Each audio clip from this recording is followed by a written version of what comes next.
মুকুটবিহীন সম্রাট আল্লামা নুরুল ইসলাম ওয়ালিপুরি, আল্লামা নুরুল ইসলাম ওয়ালিপুরি হযরতের মূল্যবান তাফসীর পেশ করার জন্য খাদিমুল কোরআন পরিষদের পক্ষ থেকে সবিনয় অনুরোধ জানাচ্ছি।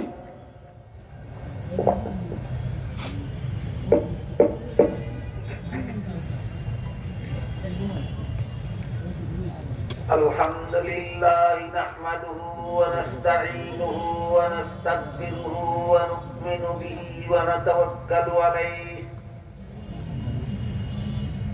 ونعوذ بالله من شرور أنفسنا ومن سيئات أعمالنا من يهده الله فلا مضل له ومن يضلله فلا هادي له ونشهد أن لا إله إلا الله وحده لا شريك له ونشهد أن سيدنا ونبينا ومولانا محمدا عبده ورسوله صلى الله تعالى عليه وعلى آله وأصحابه وبارك وسلم. أما بعد فأعوذ بالله من الشيطان الرجيم. بسم الله الرحمن الرحيم. واعتصموا بحبل الله جميعا ولا تفرقوا.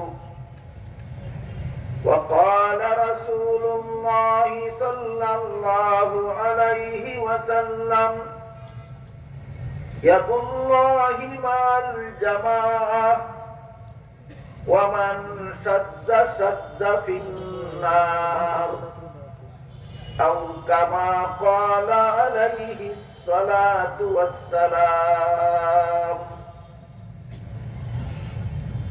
শ্রদ্ধেয় সভাপতি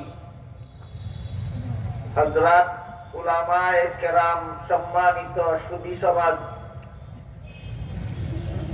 দূর দূরান্ত থেকে আগত সর্বস্তরের মুসলমান ভাইয়েরা আমার,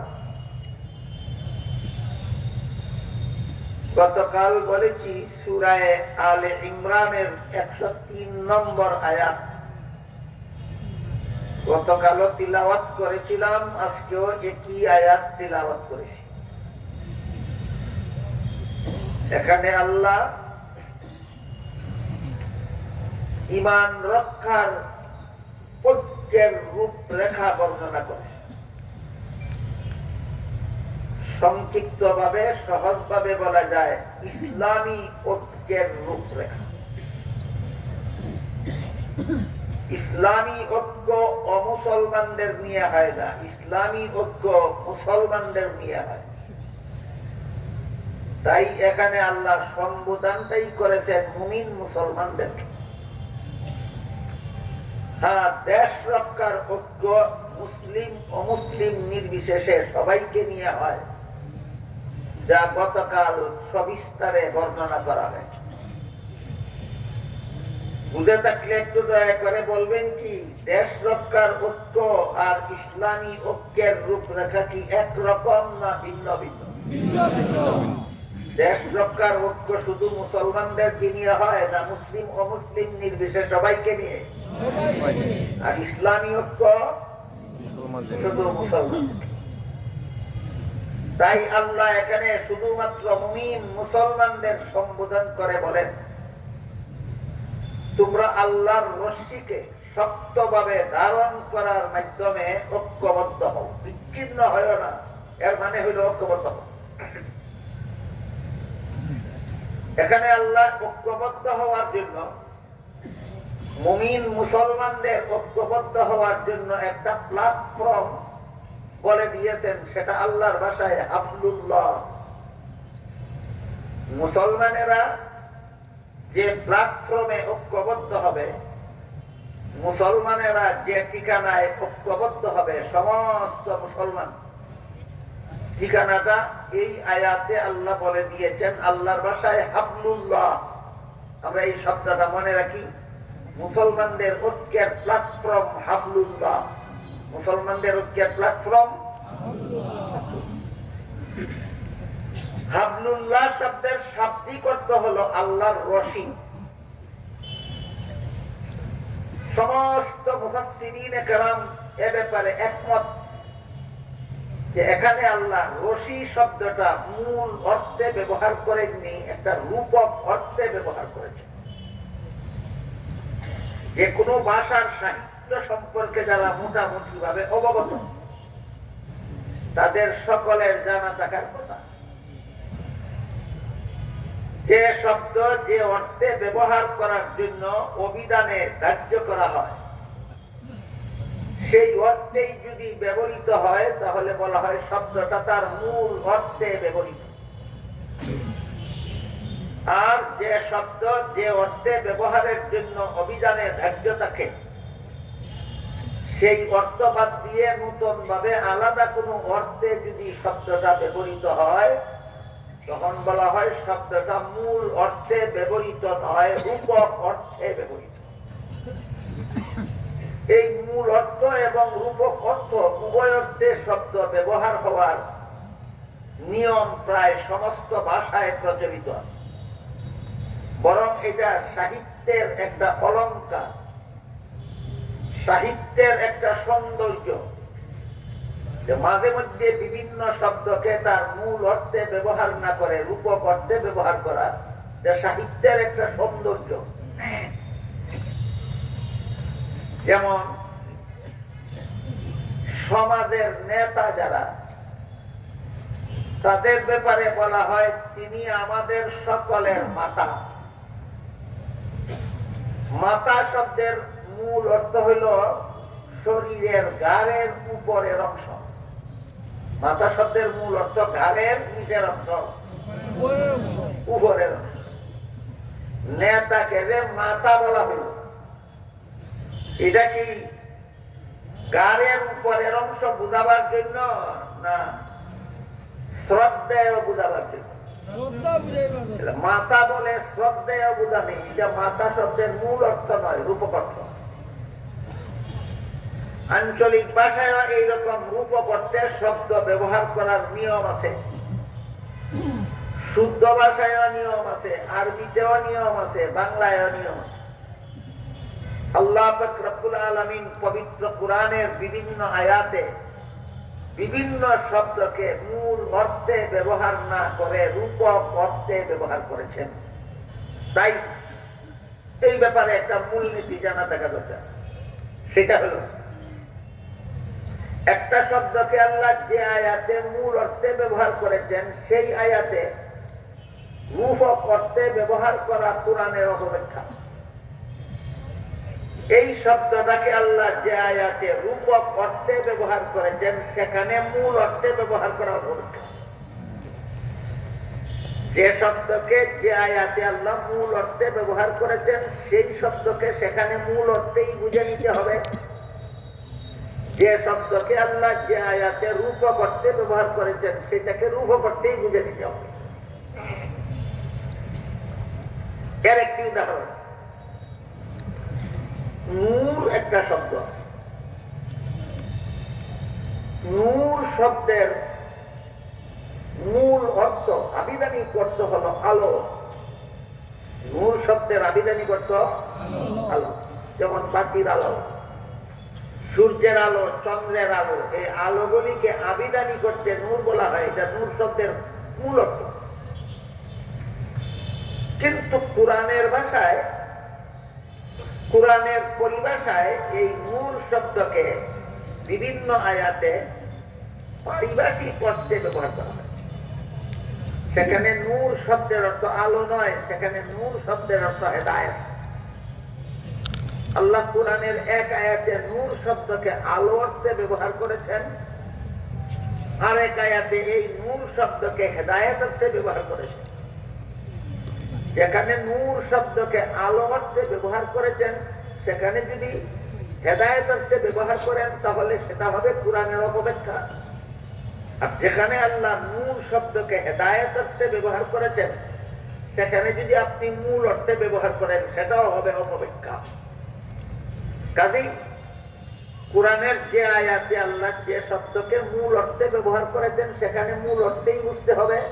যেখানে রূপ অর্থে ব্যবহার করেছেন, সেখানে রূপ অর্থেই বুঝতে হবে। এর দুটি উদাহরণ দিচ্ছি। আল্লাহ কোরআনের এক আয়াতে বলেন, আলাম তারাউ কাইফা খালাকাল্লাহু সাবআ সামাওয়াতিন তিবাকা ওয়া জাআলাল কামারা ফীহিন্না নূরাও ওয়া জাআলাশ শামসা সিরাজা। তোমরা কি গবেষণার দৃষ্টিতে তাকিয়ে দেখো না আল্লাহ কেমন ভাবে স্তরে স্তরে 7টি আসমান সৃষ্টি করেছেন এবং আসমানগুলিতে চন্দ্রকে নূর হিসাবে স্থাপন করেছেন আর সূর্যকে বাতি স্বরূপ স্থাপন করেছেন। এখানে যে চন্দ্রকে আল্লাহ নূর বলেছেন, এটা পারিভাষিক অর্থে নয়, আবিধানি করতে। চন্দ্রকে নূর বলা হয়েছে হেদায়েত করতে নয়। চন্দ্র আমাদের হেদায়েত নয়। চন্দ্রকে আল্লাহ নূর বলেছেন আবিধানি করতে, অর্থাৎ আলো। যে আয়াতে আল্লাহ চন্দ্রকে নূর বলেছেন, হেদায়েত করতে চন্দ্রকে নূর বলেছেন না আলো অর্থে? আলো অর্থে। আবার অন্য আয়াতে আল্লাহ বলেন, আল্লাহু নূরুস সামাওয়াতি ওয়াল আরদ। আল্লাহ আসমান জমিনের নূর। এখানে নূর শব্দকে আল্লাহ আলো অর্থে ব্যবহার করেননি, এখানে নূর শব্দকে আল্লাহ হেদায়েত অর্থে ব্যবহার করেছেন। আসমান জমিনে যত আলো আছে এইগুলি আল্লাহ না। তাহলে আল্লাহ আসমান জমিনের নূর কথার অর্থ হলো আসমান জমিনের সবকিছুর হেদায়েত দাতা হলেন আল্লাহ। এই নূর শব্দকে একবার চন্দ্রকে নূর বলা হয়েছে, আবার আরেক আয়াতে আল্লাহকে নূর বলা হয়েছে। আমার কথা বুঝে থাকলে একটু দয়া করে বলবেন কি, যেখানে চন্দ্রকে নূর বলা হয়েছে, এটা কি পারিভাষিক করতে না আবিধানি করতে? আবিধানি করতে। আর যে আয়াতে আল্লাহকে নূর বলা হয়েছে, সেটা কি আবিধানি করতে না কোরআনের পরিভাষা? এই হইল মূল অর্থ আর রূপক অর্থ পার্থক্য করে চিনার উদাহরণ। যেভাবে নূর শব্দকে আল্লাহ কোন আয়াতে মূল অর্থে ব্যবহার করেছেন, কোন আয়াতে রূপক অর্থে ব্যবহার করেছেন, তেমনি ভাবে রশি শব্দটাকেও আল্লাহ আমাদের আলোচ্য আয়াতে মূল অর্থে নয় রূপক অর্থে ব্যবহার করেছেন। তেমনি ভাবে আরেক আয়াতে আল্লাহ সুতা সুতা সুতা সুতা শব্দকেও রূপক অর্থে ব্যবহার করেছেন, মূল অর্থে নয়। যেমন সেহরি খাওয়ার বিধান সম্বলিত আয়াতে আল্লাহ বলেন, ফাকুলু ওয়াশরাবু হাত্তা ইয়াতাবায়্যানা লাকুমুল খাইতুল আবয়াদু মিনাল খাইতিল আসওয়াদি মিনাল ফাজর। তোমরা ততক্ষণ পর্যন্ত সেহরি খাও যতক্ষণ পর্যন্ত সাদা সুতা আর কালো সুতা পৃথকভাবে দেখা না যায়। আল খাইতুল আবিয়াদ শব্দের মূল অর্থ হইল সাদা সুতা। আল খাইতুল আসওয়াদ শব্দের মূল অর্থ হলো কালো সুতা। আয়াত নাযিল হওয়ার পরে একজন সাহাবী এখানে সুতাকে মূল অর্থে বুঝেছেন, বুঝে সেহরি খেতে বসেছেন। এক পায়ে একটা সাদা সুতা বেঁধেছেন, আরেক পায়ে একটা কালো সুতা বেঁধেছেন। যতক্ষণ পর্যন্ত সাদা সুতা এবং কালো সুতার রং পৃথকভাবে বোঝা না যায়, ততক্ষণ পর্যন্ত সেহরি খেয়েছেন। পরের দিন যখন রাসূলের কাছে ঘটনা বর্ণিত হলো, তখন রাসূল বলে দিলেন, এখানে সুতা শব্দকে আল্লাহ মূল অর্থে ব্যবহার করেননি, বরং রূপক অর্থে ব্যবহার করেছেন। ভোর রাত্রে পূর্বাকাশ যখন অন্ধকার কালো রং ধারণ করে, আকাশের সেই কালো রংটাকে আল্লাহ রূপক অর্থে কালো সুতা বলেছেন। তারপর সেই কালো রং দূরীভূত হয়, যখন আকাশ ফর্সা হয়, সাদা রং ধারণ করে, তখন আকাশের সাদা রংকে আল্লাহ এখানে সাদা সুতা বলেছেন। বুঝে থাকলে বলুন, সেহরির বিধান সম্বলিত আয়াতে সাদা সুতা এবং কালো সুতা শব্দ দুটি আল্লাহ মূল অর্থে ব্যবহার করেছেন না রূপ করতে? এই হলো রূপ কর্তের পরিচয় এবং উদাহরণ। ঠিক তেমনিভাবে আমাদের আলোচ্য আয়াত সূরা আলে ইমরানের 103 নম্বর আয়াতে যে আল্লাহ বলেছেন ওয়াতাসিমু বিহাবলিল্লাহি জামিআন ওয়া লা তাফাররাকু, তোমরা আল্লাহর রশিকে শক্তভাবে ধারণ করে ঐক্যবদ্ধ হও। এখানে রশি শব্দটা কেউ আল্লাহ মূল অর্থে নয় রূপ অর্থে ব্যবহার করেছেন। তাই মুফাসসিরিন কেরাম তাফসীরের কিতাবে লিখেছেন এখানে আল্লাহ রশি শব্দকে যে অর্থে ব্যবহার করেছেন সেটা দড়ি নয়। দড়ি দড়ি বুঝেন তো? আমরা আঞ্চলিক ভাষায় বলি দড়ি, বাংলা ভাষায় বলে রশি। মুফাসসিরিন কেরাম বলেন এখানে হাবলুন শব্দটা দড়ি বা রশি অর্থে আল্লাহ ব্যবহার করেননি, যদিও হাবলুন শব্দের মূল অর্থ দড়ি বা রশি। এখানে মূল অর্থে আল্লাহ ব্যবহার করেননি। এখানে আল্লাহ এই সব হাবলুন শব্দটাকে একটা রূপক অর্থে ব্যবহার করেছেন এবং তা হলো আল্লাহর দ্বীন। তাহলে আয়াতের অর্থ হলো হে মুমিন মুসলমানেরা, তোমরা শক্তভাবে আল্লাহর দ্বীন পালনের মাধ্যমে ঐক্যবদ্ধ হও। পরবর্তী কথাগুলি বুঝার সুবিধার জন্য মনে রাখি, এখানে যে আল্লাহ মুসলমানদের ঐক্যের একটা প্ল্যাটফর্ম বলে দিলেন হাবলুল্লাহ, এই হাবলুল্লাহ শব্দের মূল অর্থ হলো আল্লাহর রশি, কিন্তু এখানে রশি বুঝাবার জন্য আল্লাহ হাবলুল শব্দ ব্যবহার করেননি, আল্লাহর দ্বীন বুঝাবার জন্য হাবলুল্লাহ শব্দ ব্যবহার করেছেন। কাজেই এখানে আয়াতের অর্থ হবে তোমরা আল্লাহর রশিকে ধারণ করার মাধ্যমে ঐক্যবদ্ধ হও, এটা নয় তোমরা আল্লাহর দ্বীন পালনের মাধ্যমে ঐক্যবদ্ধ হও। তাহলে আল্লাহর দ্বীন হলো মুসলমানদের ঐক্যের প্ল্যাটফর্ম। আল্লাহর দ্বীন হলো মুসলমানদের ঐক্যের প্ল্যাটফর্ম, ঠিকানা। আজকাল অনেকেই মুসলমানদের ঐক্যের দাওয়াত দেন, অনেকে অনেকে আজকাল না শুধু সদা সর্বদাই কিছু মানুষকে মুসলমানকে ঐক্যের দাওয়াত দিতে দেখা যায় এবং এই আয়াতের দ্বারাই দলিল পেশ করে থাকেন যে আল্লাহ কোরআনে বলেছেন তোমরা ঐক্যবদ্ধ হও, তোমরা পরস্পরে বিচ্ছিন্ন হয় না। এটা তো সচরাচর খুব বলা হয় এবং সত্য কথা, কিন্তু ঐক্যের প্ল্যাটফর্মটা কি সেটা যারা ঐক্যের দাওয়াত দেন তাদের মুখে আমি কোনোদিন বলতে শুনিনি। আল্লাহ যে আয়াতে ঐক্যের দাওয়াত দিয়েছেন নয়, শুধু নির্দেশ দিয়েছেন। যে আয়াতে আল্লাহ মুমিন মুসলমানকে নির্দেশ দিয়েছেন তোমরা ঐক্যবদ্ধ হও, নির্দেশ দেওয়ার আগেই ঐক্যের ঠিকানাটা বলে দিয়েছেন, সেটা হলো আল্লাহর দ্বীন পালনের মাধ্যমে ঐক্যবদ্ধ হও। আশ্চর্যের ব্যাপার হলো সমাজে যারা যারা মুসলমানদেরকে ঐক্যবদ্ধ হওয়ার দাওয়াত দেয় আয়াতের দ্বারা তো দলিল দেয়, কিন্তু আয়াতে আল্লাহ ঐক্যের কথা আগে বলেছেন না ঐক্যের ঠিকানা আগে চিহ্নিত করেছেন। তাহলে তোমরা যারা ঐক্যের কথা বলো আল্লাহ তো ঠিকানার কথা আগে বলেছেন, আল্লাহ ঠিকানাটা বলো না কেন? আল্লাহ যে ঠিকানা বলেছেন সেই ঠিকানা মতে ঐক্যবদ্ধ হওয়ার কথা বলো না কেন? তার কারণ হলো আল্লাহর দেওয়া ঠিকানা মতো ঐক্যবদ্ধ হতে হলে যারা যারা বেশি বেশি ঐক্যের জিনিস তুলে এরাই এখানে টিকবে না, এদের মধ্যে ইমানি ঐক্যের কোন যোগ্যতাই নাই। তাই আমাদের আবার বুঝতে হবে এখানে আল্লাহ রশি বলতে আল্লাহ দ্বীন বুঝিয়েছেন। সারমর্ম হলো হে মুমিন মুসলমানেরা, তোমরা সবে মিলে আল্লাহর দ্বীন পালনের মাধ্যমে ঐক্যবদ্ধ হও। আপাতত এইটুকু মনে রাখি যে আয়াতের অর্থ হলো তোমরা আল্লাহর রশিকে ধারণ করার মাধ্যমে ঐক্যবদ্ধ হও, আর আয়াতের মর্ম হলো তোমরা আল্লাহর দ্বীন পালনের মাধ্যমে ঐক্যবদ্ধ হও। তাই এবার জরুরি ভিত্তিতে আমাদের বোঝার প্রয়োজনীয়তা দেখা দিয়েছে যে আল্লাহর দ্বীন বলতে কি বোঝায়, দ্বীন শব্দের অর্থ কি। এখানেও একটা আশ্চর্য ব্যাপার আছে, সেটা হলো এই দ্বীন শব্দটা আল্লাহ কোরআনের যত আয়াতে ব্যবহার করেছেন সবগুলি আয়াতে একই অর্থে আল্লাহ দ্বীন শব্দ ব্যবহার করেননি। আল্লাহ কোরআনের বিভিন্ন আয়াতে দ্বীন শব্দকে বিভিন্ন অর্থে ব্যবহার করেছেন। এই কথাটা মনে রাখুন, সামনের কথাগুলি বোঝার জন্য। যে দ্বীন পালনের মাধ্যমে আল্লাহ আমাদের ঐক্যবদ্ধ হওয়ার নির্দেশ দিয়েছেন সেই দিন শব্দটাকে আল্লাহ সুনির্দিষ্ট কোন অর্থে সবগুলি আয়াতে ব্যবহার করেননি।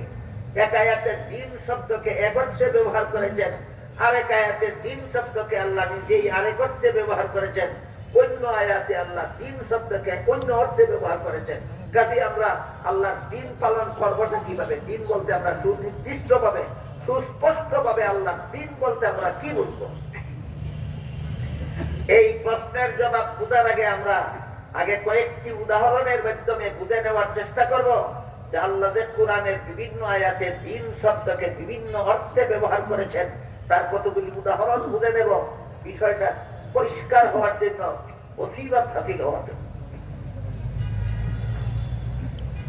পবিত্র কোরআনের যে আয়াতে আল্লাহ সর্বপ্রথম দিন শব্দটা ব্যবহার করেছেন সেটা হলো সূরাতুল ফাতিহার ৩ নম্বর আয়াত।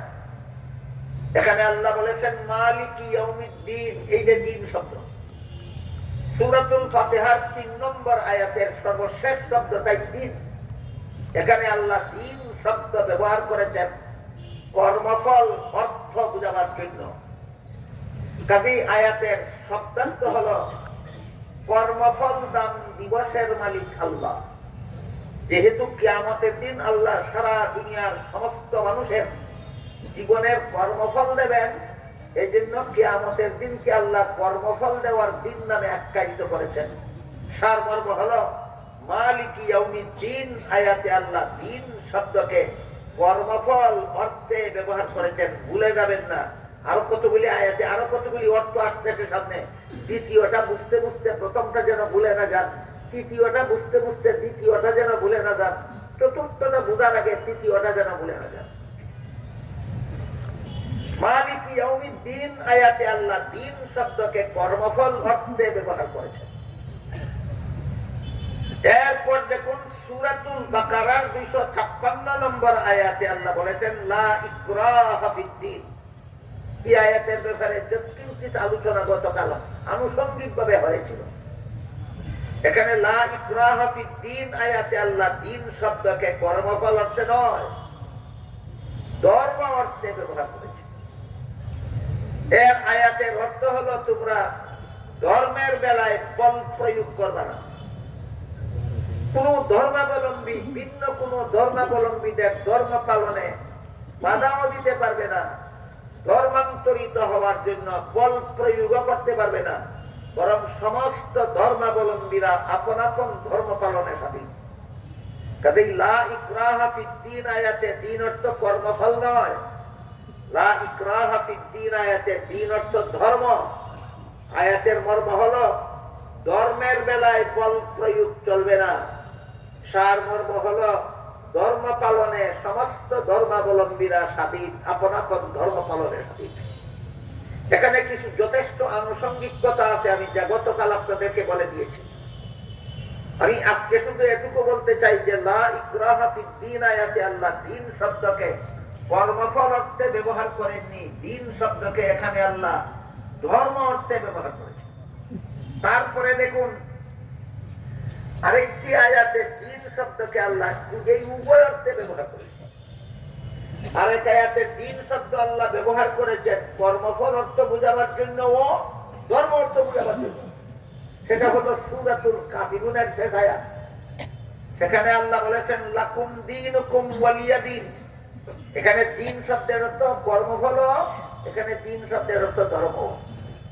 তাহলে আয়াতের উভয় অর্থ যেহেতু এই আয়াতে গ্রহণযোগ্য, কাজে আয়াতের অর্থ দাঁড়ায় দুইটা। একটা অর্থ দাঁড়ায় লাকুম দীনুকুম ওয়ালিয়া দীন, আয়াতের একটা অর্থ হলো তোমাদের ধর্ম আলাদা, আমাদের ধর্ম আলাদা। এখানে তাহলে লাকুম দীনুকুম ওয়ালিয়া দীন আয়াতের দিন শব্দকে ধর্ম অর্থে ব্যবহার করো। আর এখানে দিন অর্থ কর্মফল অর্থেও ব্যবহৃত, তখন আয়াতের অর্থ দাঁড়াবে তোমাদের ধর্ম পালনের ফলাফল আলাদা, সেটা হলো জাহান্নাম, আর আমাদের ধর্ম পালনের ফলাফল আলাদা, সেটা হলো জান্নাত। কাজেই জান্নাতে আর জাহান্নামে যেমন ভাবে কোন রকম আপোষ মীমাংসা হতে পারে না, তেমনি ভাবে ইসলাম ধর্ম পালনকারী আর মূর্তি পূজার ধর্ম পালনকারীদের মধ্যে কোনদিন কোন ধর্মীয় আপোষ মীমাংসা হতে পারে না। গতকাল আনুষঙ্গিকভাবে যথেষ্ট পরিমাণে বলা হয়েছে যে আল্লাহর কাছে গ্রহণযোগ্য ধর্ম একমাত্র ইসলাম। এই কথাটা আল্লাহ সূরা আলে ইমরানের 85 নম্বর আয়াতে বলে দিয়েছেন। ইসলাম ছাড়া ভিন্ন কোন ধর্ম আল্লাহর কাছে গ্রহণযোগ্য নয়। সুতরাং আল্লাহর এই ঘোষণাটাকে কৌশলে পাশ কাটাবার জন্য নতুন একটা কথা আবিষ্কার করা হয়েছে, সেটা হলো ইসলাম শ্রেষ্ঠ ধর্ম। ইসলাম শ্রেষ্ঠ ধর্ম, এটাই ইসলামের বৈশিষ্ট্য নয়। ইসলামকে শ্রেষ্ঠ ধর্ম বললে মর্ম দাঁড়ায় বাকিগুলি ধর্ম, তবে শ্রেষ্ঠ নয়। ইসলামকে শ্রেষ্ঠ ধর্ম বললে মর্ম কি দাঁড়ায়? বাকিগুলিও ধর্ম, যদিও শ্রেষ্ঠ নয়। এটা সূরা আলে ইমরানের 85 নম্বর আয়াতের আয়াতের সাথে সম্পূর্ণ সাংঘর্ষিক। সুতরাং ইসলাম শ্রেষ্ঠ ধর্ম, এটা ইসলামের বৈশিষ্ট্য নয়। ইসলামের একমাত্র বৈশিষ্ট্য হলো ইসলাম ছাড়া আর কোন ধর্মই গ্রহণযোগ্য নয়। পার্থক্য আছে কিনা দুই কথায়? ইসলাম শ্রেষ্ঠ ধর্ম বলার মধ্যে একটা কৌশল আছে, ইসলামকে শ্রেষ্ঠ ধর্ম বলার মধ্যে একটা অপকৌশল আছে। সেই অপকৌশলের মাধ্যমে অন্যান্য ধর্মগুলিকেও নীরবে স্বীকৃতি প্রদান করা হয়। ইসলামকে শ্রেষ্ঠ ধর্ম বললে অন্যান্য ধর্মকেও কৌশলে স্বীকৃতি প্রদান করা হয়। অথচ আল্লাহ সূরা আলে ইমরানের 85 নম্বর আয়াতে বলে দিয়েছেন আর কোন ধর্মই আল্লাহর কাছে স্বীকৃত নয়, একমাত্র ইসলাম ধর্মই আল্লাহর কাছে গ্রহণযোগ্য ধর্ম। বুঝাতে ক্লাস একবার বলুন, ইসলামকে শ্রেষ্ঠ ধর্ম বললে ইসলামের বৈশিষ্ট্য প্রকাশ পায়, না একমাত্র গ্রহণযোগ্য ধর্ম বলতে হবে? যেহেতু আল্লাহ কুরআনের সূরা আলে ইমরানের 85 নম্বর আয়াতে ইসলামকে একমাত্র গ্রহণযোগ্য ধর্ম বলে দিয়েছেন, কাজেই সরাসরি হোক, প্রত্যক্ষভাবে হোক আর পরোক্ষভাবে হোক, সরাসরি হোক আর কৌশলে হোক, এই কথা যারা এড়িয়ে যাবে, পাশ কেটে যাবে, এই কথা যারা বিশ্বাস করবে না, এই কথা যারা স্বীকার করবে না যে ইসলাম ছাড়া আর কোন ধর্মই আল্লাহর কাছে গ্রহণযোগ্য নয়, পরিষ্কার ভাষায় এই কথা যারা স্বীকার করবে না, এরা সূরা আলে ইমরানের 85 নম্বর আয়াত মানে না, যারা কোরআনের আয়াত মানে না, এরা মুসলমান নয়।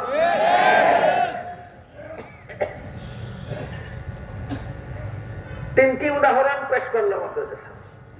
মালিকি ইয়াউমিদ্দিন আয়াতে দিন অর্থ কর্মফল, লা ইকরাহা ফিদ্দিন আয়াতে দিন অর্থ ধর্ম, লাকুম দীনুকুম ওয়ালিয়া দিন আয়াতে দিন অর্থ কর্মফল ধর্ম, লাকুম দীনুকুম ওয়ালিয়া দিন আয়াতে দিন অর্থ ধর্ম।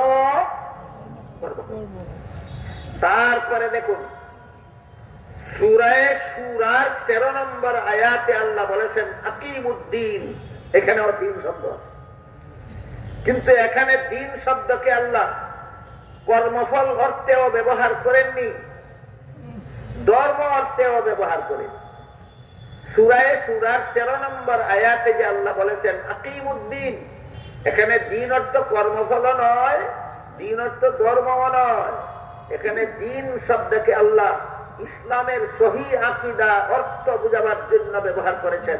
সহি আকীদা কোরআনের ভাষা, বাংলায় বলতে পারেন বিশুদ্ধ মতবাদ। আকিমুদ্দিনের অর্থ হলো তোমরা যারা মুসলমান হওয়ার দাবি করো, তোমরা ইসলামের বিশুদ্ধ মতবাদে অটল থাকো। আল্লাহ মুসলমানদেরকে সম্বোধন করে নির্দেশ দিচ্ছেন, হে মুসলমানেরা, তোমরা ইসলামের বিশুদ্ধ মতবাদে অটল থাকো।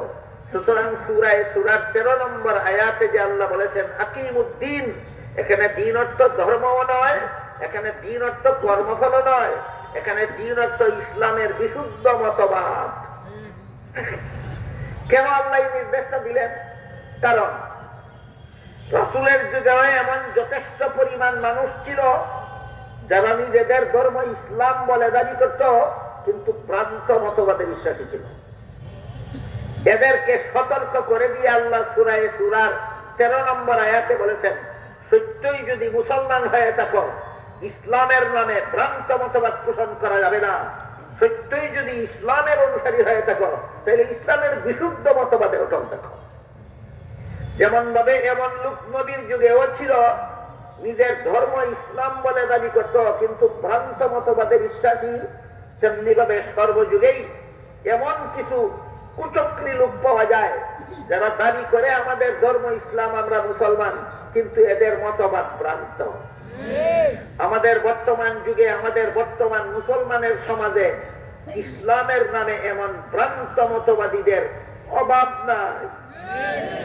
ইসলামের নামে ভ্রান্ত মতবাদীদের অভাব নাই। শুধু এদের বিবরণ দিয়ে সারা রাতেও শেষ করা যাবে। বর্তমানে মুসলমান সমাজে ইসলামের নামে কত ভ্রান্ত মতবাদ পোষণকারী দল আছে। বর্তমান মুসলমান সমাজে ইসলামের নামে কত ভ্রান্ত মতবাদ পোষণকারী ব্যক্তি আছে। এদের পরিচয় বলতে থাকলে রাত পোহায় যাবে, এদের পরিচয় শেষ হবে না।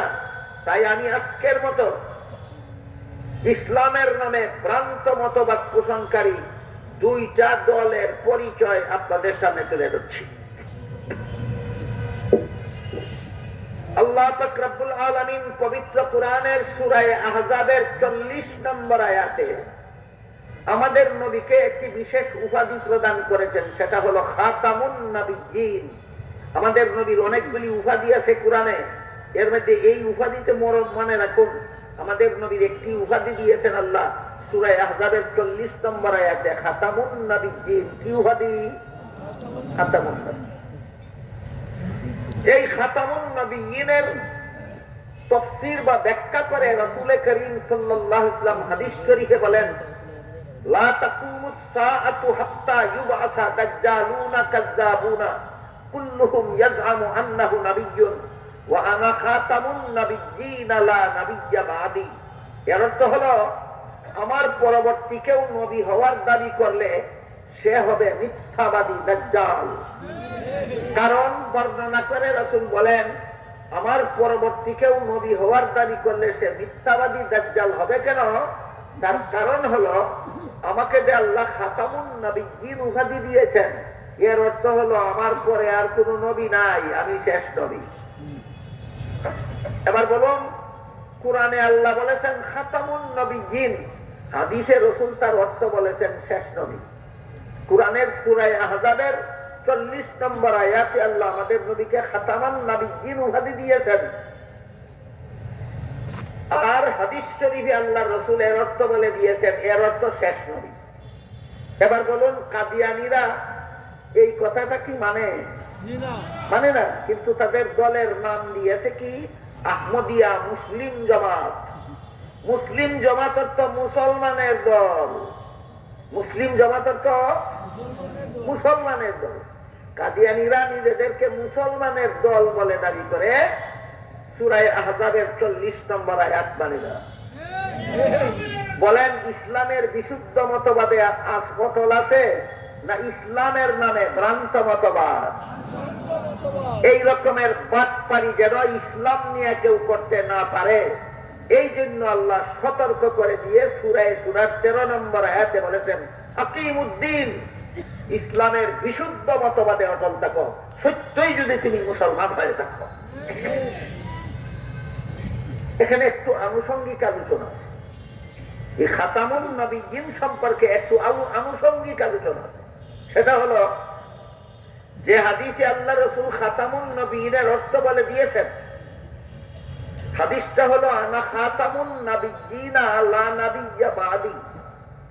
আমি যে খাতামুন নবিয়্যিন, এর অর্থ হলো আমার পরে কোনো নবী নাই। একটু গভীরভাবে লক্ষ্য করতে হবে। খাতামুন নবিয়্যিনের অর্থ করতে গিয়ে রাসূল আমার পরে কোনো নবী আসবেন না বলেননি। বলেননি আমার পরে কোনো নবী আসবেন না, বলেছেন আমার পরে কোনো নবী নাই। আমার কথা বুঝে থাকলে বলুন, আসবেন না বলেছেন না নাই বলেছেন? কেন আসবেন না বললেন না, কেন নাই বললেন? তাইলে আসবেন না আর নাই এর মধ্যে পার্থক্য কি? এইটা না বুঝার কারণে আজকাল অনেক সরল মুসলমান কাদিয়ানীদের খপ্পরে পড়ে তাদের শয়তানি প্রশ্নের জবাব দিতে না পেরে কাদিয়ানী হয়ে যায়।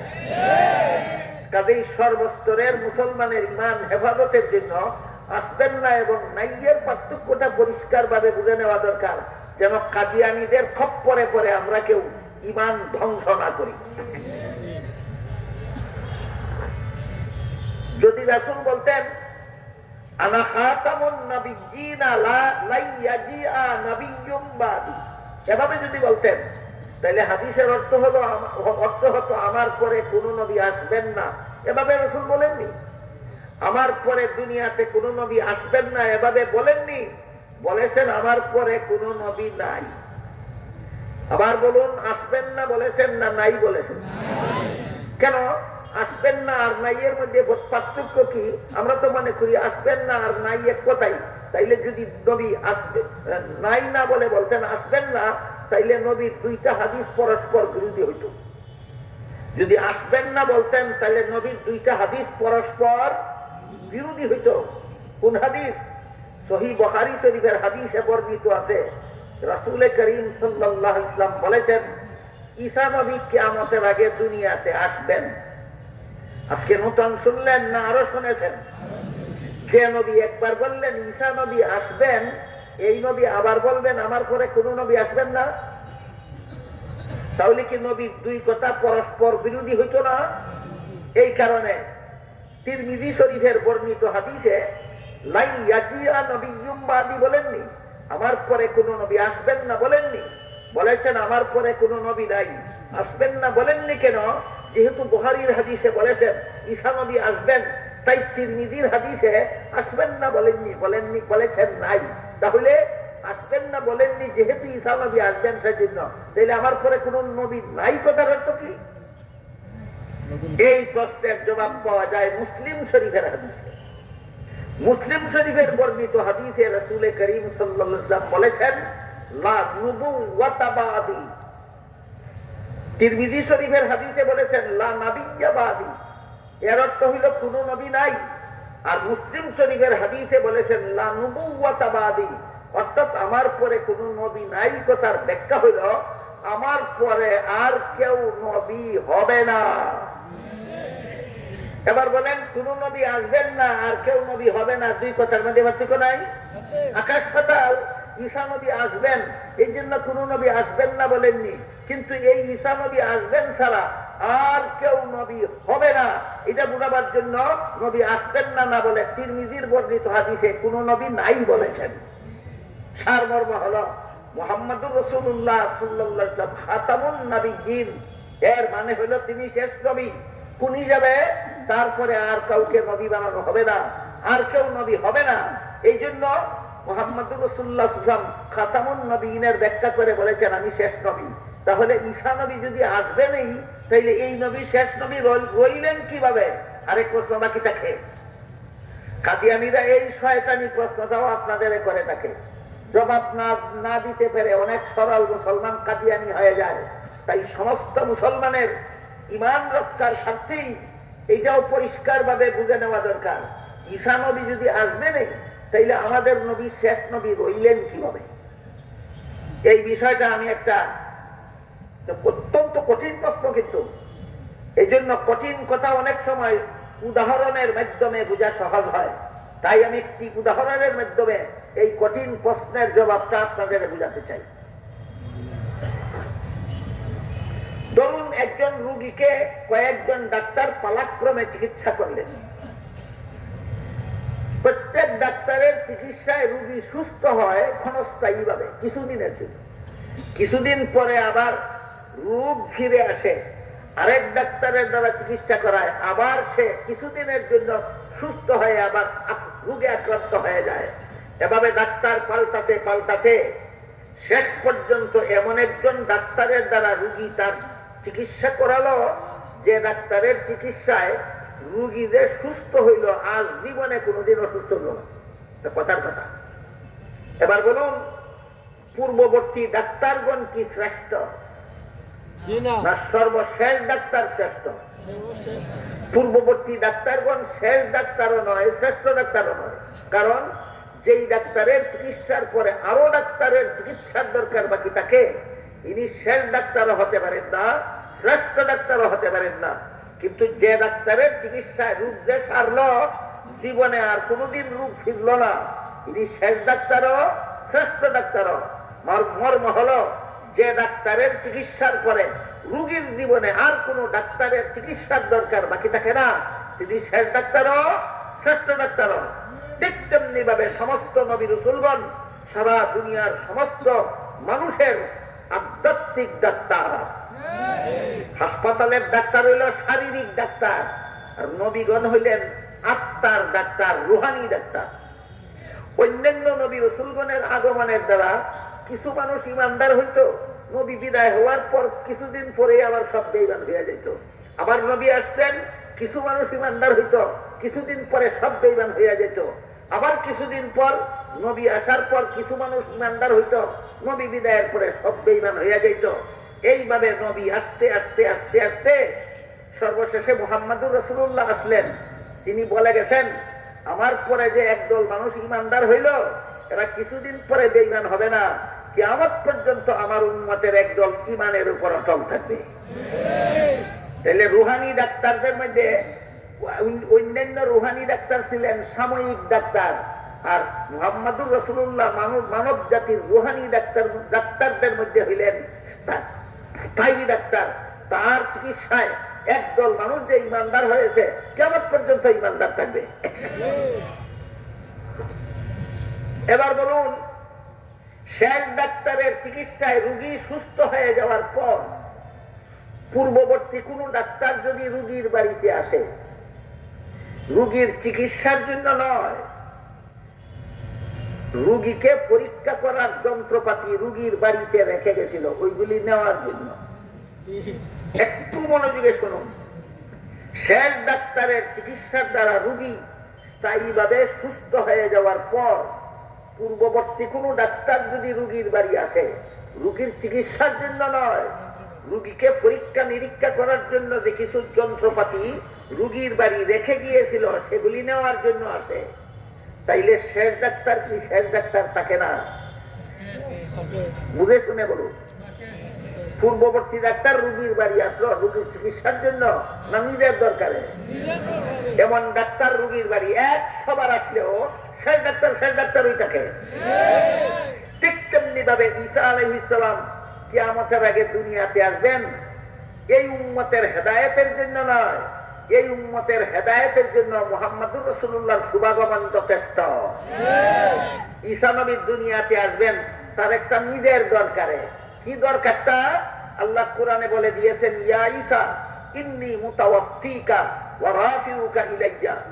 ঈসা আলাইহিস সালামকে হত্যা করার জন্য যেই ঘরের ভিতরে ঈসা নবী একা একা ছিলেন, সেই ঘরে যে সমস্ত শত্রুরা অস্ত্র শস্ত্র নিয়ে প্রবেশ করেছিল, আল্লাহ পাক রব্বুল আলামিন তাদের হাত থেকে হেফাজতের জন্য ঈসা নবীকে মরণ ব্যতি রেখে সশরীরে জীবিত অবস্থায় আসমানে উঠিয়ে নিচ্ছিলেন, আর বলছিলেন, ও ঈসা, শত্রুদের হাত থেকে তোমাকে হেফাজতের জন্য মরণ বাকি রেখেই আসমানে উঠিয়ে নিচ্ছি।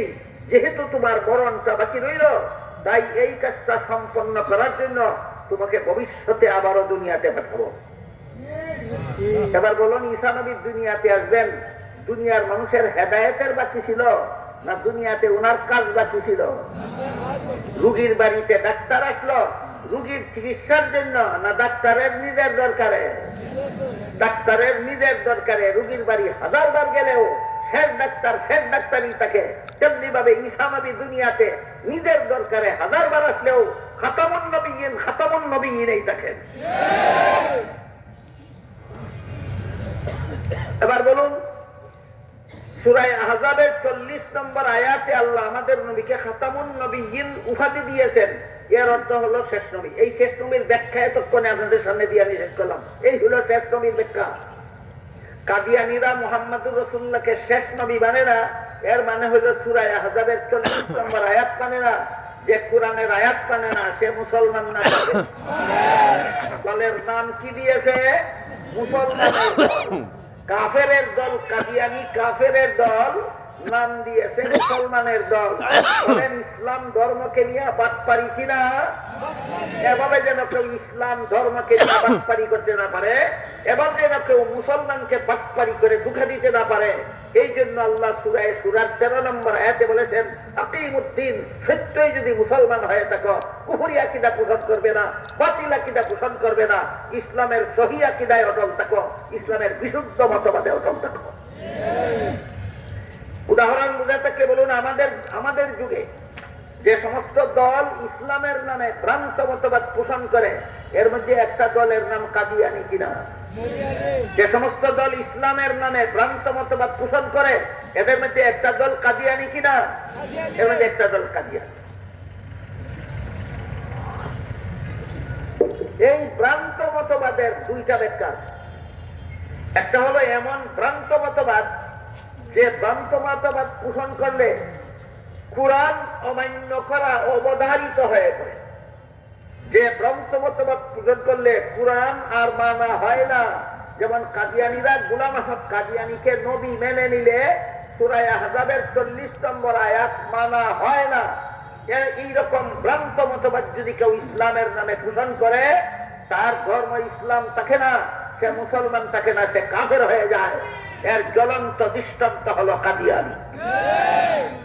আরেক রকম ভ্রান্ত মতবাদ আছে যেটা পোষণ করলে কাফেরও হয় না, নির্ভেজাল মুসলমানও থাকে না। যে দ্বিতীয় প্রকার ভ্রান্ত মতবাদ। আমার কথা বুঝে থাকতে বলুন, ইসলামের নামে ভ্রান্ত মতবাদ কত প্রকার? এক প্রকার ভ্রান্ত মতবাদের দ্বারা কাফের হয়ে যায়, এর উদাহরণ হলো কাদিয়ানী। আরেক প্রকার ভ্রান্ত মতবাদের দ্বারা কাফেরও হয় না, নির্ভেজাল মুসলমানও থাকে না, এর উদাহরণ হলো সাদিয়ানী। প্রথম দলের উদাহরণ কাদিয়ানী আর দ্বিতীয়টার উদাহরণ সাদিয়ানী। এবার এই সাদিয়ানীর পরিচয় শুনুন। পবিত্র কুরআনের এক আয়াতে আল্লাহ পাক রব্বুল আলামিন হযরত ইব্রাহিম আলাইহিস সালামের সাথে কথোপকথনের মাধ্যমে বলেছিলেন, লা ইয়ানালু আহদিজ জালিমিন। ইব্রাহিম আলাইহিস সালাম আল্লাহর কাছে আবেদন করেছিলেন, হে আল্লাহ, আমার নেক্সট জেনারেশনকেও আপনি নবী বানান, আমার পরবর্তী প্রজন্মরাও যেন নবী হয়। আল্লাহ তার এই প্রস্তাবের জবাবে বলেছিলেন, লা ইয়ানালু আহদিজ জালিমিন। আমি কারো প্রজন্মের ভিত্তিতে নবী বানাই না। আমি কোন মানুষকে নবী বানাবার জন্য সবচেয়ে বড় শর্ত হলো বেগুনাহ হতে হবে। গুনাহগারদেরকে আমি নবী বানাই না। নবী হওয়ার জন্য সবচেয়ে বড় শর্ত, নবীর জন্য আজীবন বেগুনাহ হতে হবে। নবীর জন্য আজীবন বেগুনাহ হতে হবে। নবীদের জন্য আল্লাহ যে এই একটা মূল্যবান সবচেয়ে বড় মূলনীতি নির্ধারণ করে দিলেন, বলুন এই মূলনীতিটা এক দুইজন নবীর বেলায় না সকল নবীর বেলায় সামগ্রিক মূলনীতি? সকল নবীর বেলায় আল্লাহ কোরআনে সামগ্রিক মূলনীতি বলে দিয়েছেন, লা ইয়ানালু আহদিজ জালিমিন। গুনাহগারদেরকে আমি নবী বানাই না, যাদেরকে নবী বানাই এরা জীবনে কোনোদিন গুনাহ করে না। যেগুলো নবী হওয়ার জন্য সবচেয়ে বড় পূর্ব শর্ত, নবী হয়ে থাকেন বেগুনাহ। কিন্তু বর্তমান মুসলমান সমাজে অনেকদিন পূর্ব থেকে কিছু মুসলমান যারা নিজে নিজে পণ্ডিত হয়, নিজে নিজে কোরআন শিখে, নিজে নিজে মুফাসসিরে কোরআন হয়, কোরআন তাফসীর নিজে নিজেই করে। এরা বলে আমি নিজে নিজে কোরআন পড়ে মনে মনে যা বুঝেছি আমার তাফসীরে হুবহু তাই লিখে দিয়েছি। উস্তাদের কাছে কোরআন শিখেছে বলে না নিজে নিজে? এবার শুনুন কোরআন নিজে নিজে শিখার মতো কেমন গ্রন্থ। আল্লাহ পাক রব্বুল আলামিন পবিত্র কোরআনের এক আয়াতে বলেন, লা তুহাররিক বিহি লিসানাকা লিতাআজালা বিহি ইন্না আলাইনা জামআহু ওয়া কুরআনা ফাইযা ক্বারা'নাহু ফাত্তাবি' কুরআনা সুম্মা ইন্না আলাইনা বায়ানা। এর অর্থ হলো আল্লাহ বলেন, হে রাসূল করিম সাল্লাল্লাহু আলাইহি ওয়াসাল্লাম, আমি যখন আপনার কাছে কোরআন নাযিল করতে থাকি, তাৎক্ষণিকভাবে আপনি তাড়াহুড়া করে তা জপতে থাকবেন না। আপনার আশঙ্কা হয় নাযিল করতে করতে যদি মুখস্থ করে নিতে না পারেন, তাহলে যেই শব্দটা আপনার মুখস্থ থাকার বাকি থাকবে সেই শব্দ আপনার উম্মতে পাবে কোথায়? এই চিন্তার দরকার নাই। আমি আল্লাহ আপনাকে কথা দিলাম, যেভাবে আমি আল্লাহ নিজ দায়িত্বে আপনার কাছে কোরআন নাযিল করি, তেমনি ভাবে আমি নিজ দায়িত্বে আপনাকে কোরআন স্মরণ রাখাইয়া দেব। আপনাকে মুখস্থ করে কোরআন স্মরণ রাখতে হবে না, আপনার কোরআন স্মরণ থাকাটা আল্লাহর দায়িত্ব। কাজেই আমি কোরআন নাযিল করি সময় জপতে থাকবেন না, গভীর মনোযোগে লক্ষ্য রাখবেন। অতঃপর আল্লাহ বলেন, সুম্মা ইন্না আলাইনা বায়ানা, অতঃপর আমি আল্লাহ আপনাকে কোরআনের ব্যাখ্যা শিক্ষা দিব। কোরআনের ভাষাও আরবি, নবীর ভাষাও আরবি। আল্লাহ নাযিল করেছেন নবীর কাছে, তারপরেও বলেছেন নিজে নিজেই কোরআন শিখুন, না আমি আল্লাহর কাছে কোরআন শিখুন? আল্লাহর কাছে। তাহলে যে নবীর কাছে কোরআন নাযিল হলো, সেই নবী যদি নিজে নিজে কোরআন শিক্ষিত পণ্ডিত হতে পারলেন না, আল্লাহর কাছে না শিখে, তাহলে কোন পণ্ডিতের বাপে উস্তাদ ছাড়া নিজে নিজেই কোরআন শিখে মুফাসসিরে কোরআন হতে পারবে? এটা অবান্তর কথা ছাড়া আর কিছু নয়। এমন কিছু লোক নিজে নিজে কোরআন শিখে, নিজে নিজেই মুফাসসিরে কোরআন হয়, নিজে নিজেই কোরআন শিক্ষার পণ্ডিত হয়। এরা করে কি? এরা কোরআনের বিভিন্ন আয়াতে, ওই যে বলেছিলাম আল্লাহ রূপ করতে ব্যবহার করে, মনে আছে? মনে আছে? ওইখানে আমি বলেছি যে আয়াতে আল্লাহ কোন শব্দকে রূপ করতে ব্যবহার করেছেন, সে আয়াতে মূল অর্থ ধরে নেওয়াই কোরআনের অপব্যাখ্যা। আর যে আয়াতে আল্লাহ মূল অর্থে ব্যবহার করেছেন, সেখানে রূপক অর্থ ধরে নেওয়াই অপব্যাখ্যা। আল্লাহর কোরআনের বর্ণিত কিছু কথাকে রূপকের জায়গায় মূল অর্থ আর মূলের জায়গায় রূপক করতে ধরে নিয়ে একদল নিজে নিজে স্বঘোষিত মুফাসসিরে কোরআন বিভিন্ন নবীর ঘটনাকে মন গড়া ব্যাখ্যা করে নবীগণকে গুনাহগার সাব্যস্ত করে রেখেছে। এর মধ্যে একটা উদাহরণ দিচ্ছি মাত্র আজকে আপনাদের সামনে। সাদিয়ানি চিনতে হইলে এই বিষয়ে আলোচনাটা বোঝা দরকার। কাদিয়ানি চিনতে হইলে খতমে নবুয়ত বোঝা দরকার। সাদিয়ানি চিনতে হইলে ইসমতে আম্বিয়া বোঝা দরকার। বলুন, কাদিয়ানি চিনতে হইলে কি বোঝা দরকার? খতমে নবুয়ত। কাদিয়ানি চিনতে হইলে কি বোঝা দরকার? খতমে নবুয়ত। আর সাদিয়ানি চিনতে হইলে কি বোঝা দরকার? ইসমতে আম্বিয়া। এই ইসমতে আম্বিয়ার কিছু আবার দিচ্ছি আপনাদের সাথে। যারা নিজে নিজে কোরআন শিখে, নিজে নিজেই কোরআনের পণ্ডিত হয়, নিজে নিজেই কোরআনের মুফাসসিরে কোরআন হয়, এরা বিভিন্ন নবীর জীবনের বিভিন্ন ঘটনাকে মন গড়া ব্যাখ্যা করে নবীগণকে গুনাহগার সাব্যস্ত করে। এদের মধ্যে সর্বপ্রথম নম্বরে আছেন হযরত আদম আলাইহিস সালাম। একদল কোরআনের মন গড়া ব্যাখ্যাকারীরা কিছু নবীর জীবনের কিছু ঘটনাকে অপব্যাখ্যা করে নবীকে গুনাহগার সাব্যস্ত করে। যে সমস্ত নবীকে এরা গুনাহগার সাব্যস্ত করে, এদের প্রথম নম্বরে আছেন কে? হযরত আদম আলাইহিস সালাম। এবার শুনুন আদম আলাইহিস সালামের ঘটনাটা। বিস্তারিত ঘটনা বলবো না, ঘাবড়াবার কারণ নাই, বিরক্ত হবেন না, কয়েক মিনিটে বলে ফেলবো ইনশাআল্লাহ। আপনারা সারা জীবনই আলেমদের মুখে শুনে থাকেন, আদম আলাইহিস সালামকে সৃষ্টি করে আল্লাহ প্রথমে কিছুদিন জান্নাতে বসবাস করার জন্য দিয়েছিলেন। এটা তো নতুন কথা নয়, এটা ব্যাখ্যা করে আপনাদের বোঝাতে হবে না, সারা জীবন ভর শুনে আসতেছেন। আদম সৃষ্টি করার পর পৃথিবীতে পাঠাবার আগে কিছুদিন জান্নাতে বসবাস করতে দিয়েছিলেন, আর বলেছিলেন ইয়া আদম উসকুন আনতা ওয়া যাওজুকাল জান্নাহ ওয়া কুলা মিনহা রাগাদান হাইসু শিতুমা ওয়া লা তাকরাবা হাদিহিস শাজারাতা ফাতাকুনা মিনাজ জালিমিন। হে আদম হাওয়া, জান্নাতের যেখানে ইচ্ছা বসবাস করো, সব রকমের ফলমূল খাও, শুধু একটি গাছ দেখিয়ে বললেন এই গাছের ফল খাবে দূরের কথা, এর ধারে কাছেও যেও না। এইটুকু ঘটনা কোরআনে বহু আয়াতে বর্ণিত আছে। সাথে সাথে একথাও বর্ণিত আছে, কিন্তু শেষ পর্যন্ত ইবলিস ধোঁকা দিয়ে আদমকে নিষিদ্ধ গাছের ফল খাওয়াইছিল। শোনেন নাই কোনদিন? এটাও কোরআনে আছে। ইবলিসের ধোঁকায় পরে আদম নিষিদ্ধ গাছের ফল খেয়েছিলেন, ঘটনা কোরআনে আছে।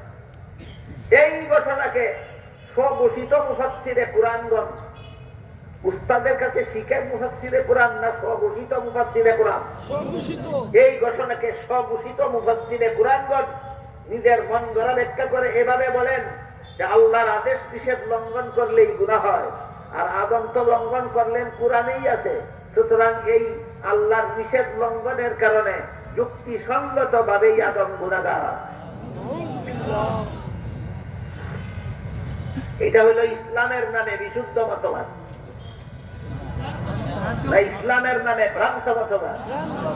এটা কেমন ভ্রান্ত মতবাদ? এই ভ্রান্ত মতবাদের কারণে কাদিয়ানীদের মতো কাফের হয় না, আর আহলে সুন্নাত ওয়াল জামাতের মতো নির্ভেজাল মুসলমানও থাকে না। এটা এমন ভ্রান্ত মতবাদ। কোরআনের কোন আয়াতের ভ্রান্ত ব্যাখ্যার মাধ্যমে কোন নবীকে গুনাহগার সাব্যস্ত করা এটা ইসলামের নামে এমন একটা ভ্রান্ত মতবাদ, যেই মতবাদ পোষণ করলে কাদিয়ানির মতো কাফেরও হয় না, আর আহলে সুন্নাত ওয়াল জামাতের মুসলমানের মতো নির্ভেজালও থাকে না। এটা এমন ভ্রান্ত মতবাদ। এইরকম ভ্রান্ত মতবাদ মুসলমান সমাজে চালু হয়েছে একদল স্বঘোষিত মুফাসসিরে কুরআনের দ্বারা। একদল স্বঘোষিত মুফাসসিরে কুরআনের দ্বারা। এই বিভিন্ন নবীর জীবনের বিভিন্ন ঘটনাকে ভ্রান্ত ব্যাখ্যার মাধ্যমে গুনাহগার সাব্যস্ত করার এই যে প্রবণতা কিছু স্বঘোষিত মুফাসসিরে কুরআনের দ্বারা মুসলমান সমাজে প্রচারিত হচ্ছে, এটা আসলে কোন মুসলমানের মস্তিষ্ক প্রসূত নয়। এই ভ্রান্ত মতবাদ মুসলমান সমাজে স্বঘোষিত পণ্ডিতেরা আমদানি করেছে খ্রিস্টানদের কাছ থেকে।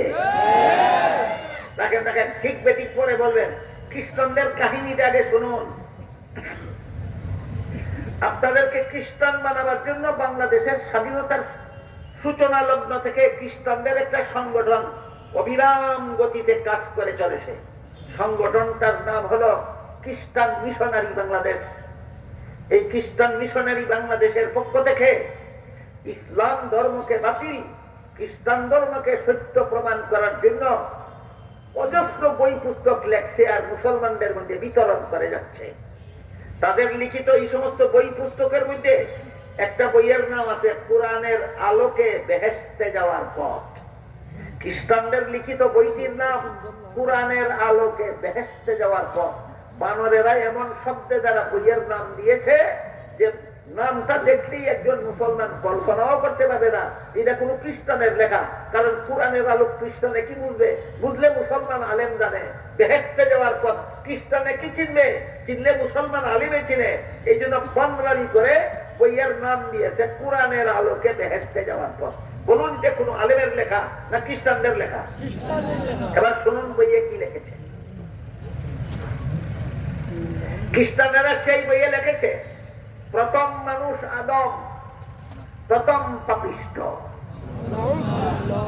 বলুন, আদম শুধু প্রথম মানুষ না প্রথম নবীও? এই প্রথম নবী, প্রথম পাপিষ্ঠ। কি ছিল আদমের পাপ? জান্নাতে নিষিদ্ধ গাছের ফল খাওয়া ছিল আদমের পাপ। ওরা চটকদার যুক্তি। কিন্তু যারা গভীরভাবে ইসলামের জ্ঞান অর্জন করেন না, যারা মুহাক্কিকিনে মুফাসসিরিনের কাছ থেকে কোরআনের তাফসীর বোঝার চেষ্টা করেন না, তারা এই সমস্ত চটকদার যুক্তি দেখলে অনায়াসেই বিভ্রান্ত হয়ে পড়েন। এজন্য একটু গভীরভাবে ইসলামকে বুঝতে হবে, চিনতে হবে। ইসলামের তাফসীরের গভীর গভীর স্তরে পৌঁছে তাফসীরের সারমর্ম উদ্ঘাটন করতে হবে। খ্রিস্টানরা সেই বইয়ে লেখে প্রথম মানুষ আদম, প্রথম নবী আদম, প্রথম পাপিষ্ঠ ছিল। আদমের পাপ কি ছিল? জান্নাতে নিষিদ্ধ গাছের ফল খাওয়া ছিল আদমের পাপ। তারপরে সেই বইয়ে লেখে এই পাপিষ্ঠ আদমের বংশে যত নবী জন্মগ্রহণ করেছে সবগুলি জন্মগত পাপিষ্ঠ। কি ছিল অন্যান্য নবীদের পাপ? পাপিষ্ঠ আদমের বংশে জন্ম হওয়াটাই ছিল অন্য নবীর পাপ। আদম নবীর পাপ ছিল জান্নাতে নিষিদ্ধ গাছের ফল খাওয়া, আর অন্য নবীর পাপ ছিল পাপিষ্ঠ আদমের বংশে জন্ম হওয়া। আমি আপনাদের জিজ্ঞেস করি, কেউ কোনো বংশে, কেউ কোনো পিতার ঔরসে, কেউ কোনো মায়ের গর্ভে জন্ম হয় নিজের ইচ্ছায় না আল্লাহর ইচ্ছায়? আল্লাহর ইচ্ছায়। তাহলে এটা জন্মগ্রহণকারীর পাপ হয় কিভাবে? এই গাঞ্জাকুর, এটা জন্মগ্রহণকারীর পাপ হয় কিভাবে? তারপরে লেখে সেই বইয়ে, যেহেতু পাপিষ্ঠ আদমের বংশের নবী জন্ম হইলে নবীও হয় জন্মগত পাপিষ্ঠ, তাই আল্লাহ শেষ পর্যন্ত একজন নবীকে নিষ্পাপ বানাবার সিদ্ধান্ত দিলেন। পাপিষ্ঠ আদমের বংশে জন্ম দিলেই যেহেতু জন্মগত পাপিষ্ঠ হবে, তাই আল্লাহ যে নবীকে নিষ্পাপ বানাবেন সেই নবীকে আর পাপিষ্ঠ আদমের বংশে জন্ম না দিয়ে আল্লাহ নিজের ঔরসে জন্ম দিলেন। এই কারণে এই আল্লাহর ঔরসে জন্মগ্রহণকারী আল্লাহর পুত্র একমাত্র ঈসা আলাইহিস সালাম হলেন নিষ্পাপ।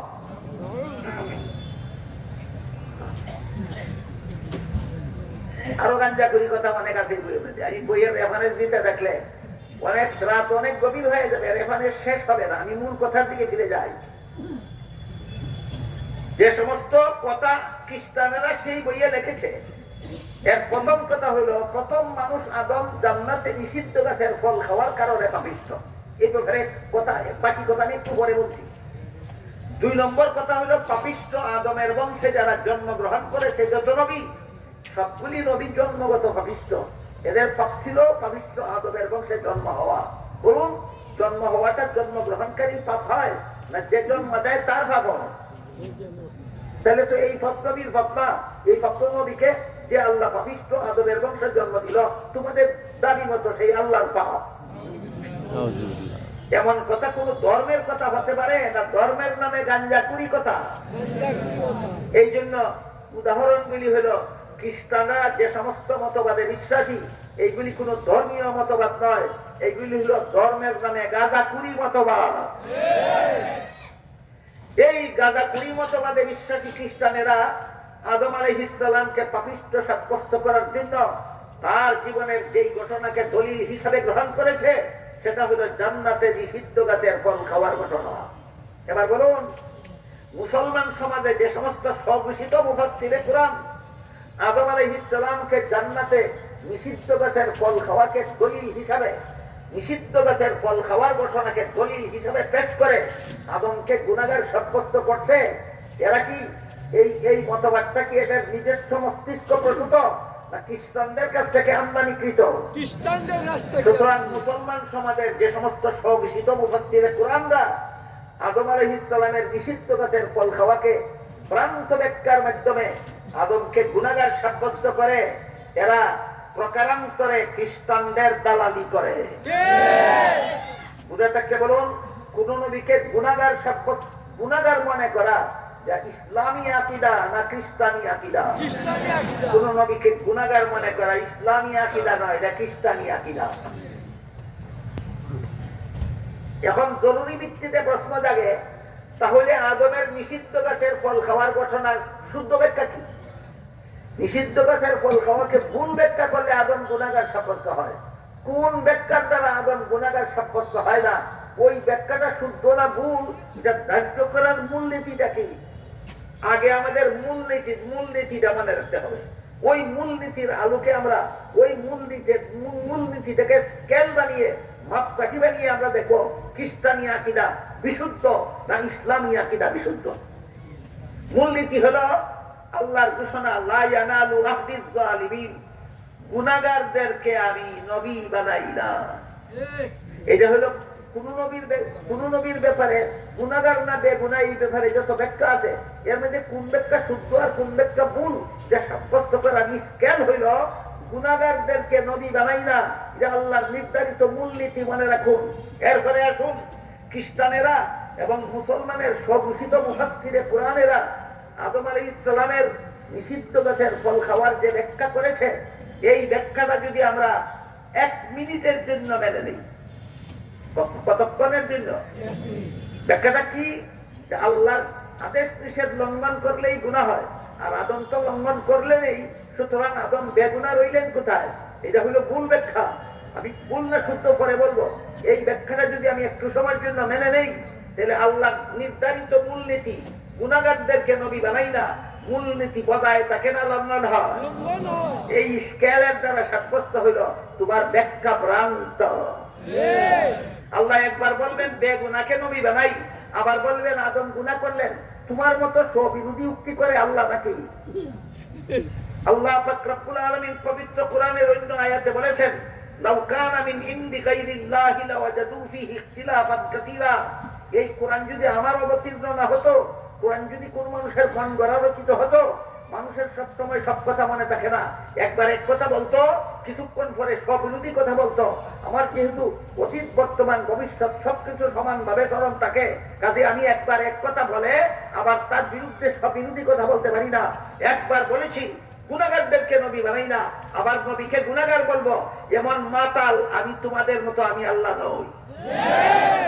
কাজে আল্লাহ যেহেতু একবার বলেছেন গুনাহগারদেরকে নবী বানান না, তাহলে আদমের নিষিদ্ধ গাছের ফল খাওয়াকে যেভাবে ব্যাখ্যা করলে আদম গুনাহগার সাব্যস্ত হয়ে যায়, এই ব্যাখ্যা যে ভুল তার প্রমাণ হলো আল্লাহর মূলনীতি।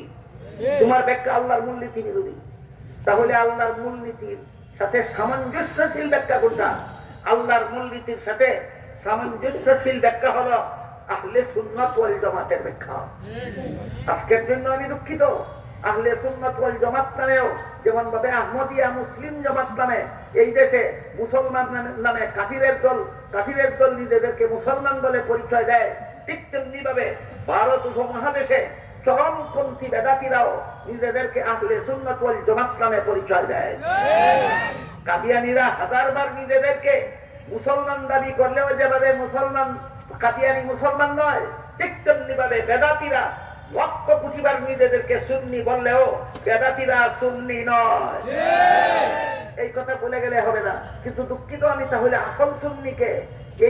এই প্রশ্নের জবাব আমার আলোচ্য বিষয় নয়, আমার আয়াতের ব্যাখ্যার ভিতরে নাই, অন্য সময় সুযোগ হলে ইনশাআল্লাহ বলে দেব। আজকের কথা হলো আহলে সুন্নাত ওয়াল জামাত, আহলে সুন্নাত ওয়াল জামাতের যত মানুষই উস্তাদের কাছে কোরআনের ব্যাখ্যা শিখেছেন, কোরআনের তাফসীর শিখেছেন, নির্ভরযোগ্য মুফাসসিরে কোরআন, গ্রহণযোগ্য তাফসীরের যত কিতাব লিখেছেন আহলে সুন্নাত ওয়াল জামাতের সমস্ত মুফাসসিরে কোরআন, তাদের তাফসীরের কিতাবে জান্নাতে আদমের নিষিদ্ধ গাছের ফল খাওয়ার বিশুদ্ধ ঘটনা উল্লেখ করেছেন। সেটা হইল খ্রিস্টানদের মতবাদ বিরোধী, আল্লাহর মূলনীতির সপক্ষে। সেই মূলনীতিটা হলো, সেই বিশুদ্ধ ব্যাখ্যাটা হলো, মানুষের কোন কাজের দ্বারা গুনাহ হয় আর কোন কাজের দ্বারা সওয়াব হয়। মানুষের কোন কাজে গুনাহ হয়, কোন কাজে সওয়াব হয়, জান্নাতি জীবনে নয়, দুনিয়ার জীবনে। বলুন, মানুষের কোন কাজে সওয়াব হয়, কোন কাজে গুনাহ হয়, কোন জীবনে? দুনিয়ার জীবনে। জান্নাতি জীবনের কোন কাজে সওয়াব নাই, গুনাহ নাই। আহলে সুন্নাত ওয়াল জামাতের মুফাসসিরে কোরআনের লেখা তাফসীরের কিতাবগুলিতে এই ব্যাখ্যা উল্লেখ আছে যে মানুষের কোন কাজে সওয়াব হয়, কোন কাজে গুনাহ হয় দুনিয়ার জীবনে, জান্নাতি জীবনের কোন কাজে সওয়াব নাই, গুনাহ নাই। এবার বলুন, আদম নিষিদ্ধ গাছের ফল খেয়েছিলেন কোন জীবনে? এর সাথে সওয়াবেরও কোনো সম্পর্ক নাই, গুনাহরও কোনো সম্পর্ক নাই। এই ব্যাখ্যা আল্লাহর মূলনীতির সাথে সাংঘর্ষিক না মূলনীতির অনুকূলে? প্রমাণ হয়ে গেল আহলে সুন্নাত ওয়াল জামাতের ব্যাখ্যা বিশুদ্ধ, খ্রিস্টানদের ব্যাখ্যা বাতিল। কাজেই কোন নবীর জীবনের কোন ঘটনাকে মন গড়া ব্যাখ্যা করলে যদি দেখা যায় গুনাহগার সাব্যস্ত হয়ে যান, প্রমাণ হয়ে যাবে এটা মন গড়া ব্যাখ্যা। আর কোন নবীর জীবনের কোন ঘটনাকে যেভাবে ব্যাখ্যা করলে আল্লাহর মূলনীতি লঙ্ঘন হয় না, মূলনীতি বহাল থাকে, প্রমাণ হয়ে গেল, সেটা হলো বিশুদ্ধ ব্যাখ্যা। এবার আসি সাদিয়ানির পরিচয়।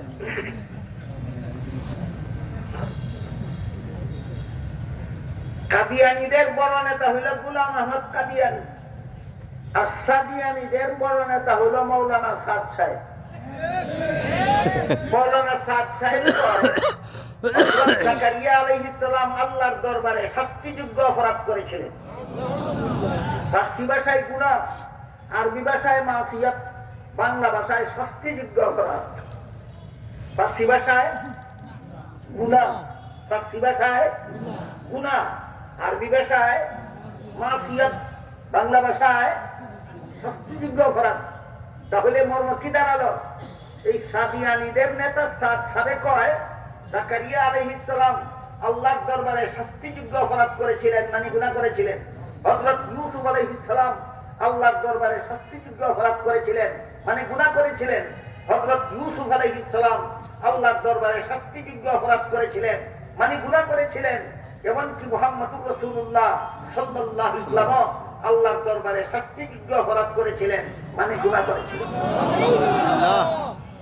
কাদিয়ানীরাও ভ্রান্ত মতবাদী, সাদিয়ানীরাও ভ্রান্ত মতবাদী। কাদিয়ানীদের ভ্রান্ত মতবাদে এদেরকে কাফের বানিয়েছে, আর সাদিয়ানীদের ভ্রান্ত মতবাদে এদেরকে পথভ্রষ্ট গুমরা বানিয়েছে। এবার মূল কথার দিকে ফিরে যাই। সূরা শুরার 13 নম্বর আয়াতে আল্লাহ বলেছেন আকিমুদ্দিন। এখানে দিন শব্দের অর্থ কর্মফল নয়, এখানে দিন শব্দের অর্থ ধর্ম নয়, এখানে দিন শব্দের অর্থ ইসলামের বিশুদ্ধ মতবাদ, আল্লাহ নির্দেশ দিয়ে বলেন তোমরা ইসলামের বিশুদ্ধ মতবাদে অটল থাকো, ইসলামের নামে ভ্রান্ত মতবাদ প্রসার করবে না। আমাদের যুগে দুনিয়াতে যে সমস্ত লোক, যে সমস্ত দল ইসলামের নামে ভ্রান্ত মতবাদ পোষণ করে, এর মধ্যে এক দলের নাম কাদিয়ানি, এদের ভ্রান্ত মতবাদের কারণে এরা কাফের হয়ে গেছে।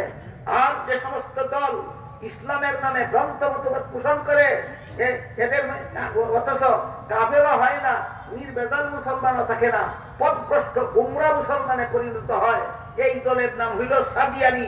এরা সাদ সাবের এই অপব্যাখ্যা মেনে নিয়ে এরা ইসলামের নামে ভ্রান্ত মতবাদে চলে গেছে। আজকের মতো মাত্র 3 আয়াতে দিন শব্দের 3টা অর্থ আপনাদের সামনে তুলে ধরেছি। মালিকি ইয়াউমিদ্দিন আয়াতে দিন অর্থ কর্মফল, লা ইকরাহা ফিদ্দিন আয়াতে দিন অর্থ ধর্ম, আর আকিমুদ্দিন আয়াতে দিন অর্থ ইসলামের বিশুদ্ধ মতবাদ। এই দিনের আরো যত অর্থ আছে আল্লাহ যে কোরআনের সূরা আলে ইমরানের 103 নম্বর আয়াতে বলে দিয়েছেন তোমরা দিন পালনের মাধ্যমে ঐক্যবদ্ধ হও, সেই দিনের কমপ্লিট ডেফিনেশন, দিন বলতে পরিপূর্ণভাবে কি বোঝায়, দিনের চৌহদ্দি কি, কোন প্ল্যাটফর্মে গিয়ে সারা দুনিয়ার সমস্ত মুসলমান ঐক্যবদ্ধ হবে, ইনশাআল্লাহ আগামীকাল সেই দিনের কমপ্লিট ডেফিনেশন আপনাদের সামনে তুলে ধরা হবে। আল্লাহ আপনাদের আমাদের সবাইকে এই কোরআনকে যথাযথভাবে বোঝার এবং এই কোরআনের বর্ণিত দ্বীনের মাধ্যমে ঐক্যবদ্ধ হওয়ার তৌফিক দান করুন। সবাই বলুন আমিন। সুবহান রাব্বিকা রাব্বিল ইজ্জাতি আম্মা ইয়াসিফুন ওয়া সালামুন আলাল মুরসালিন ওয়ালহামদুলিল্লাহি রাব্বিল আলামিন।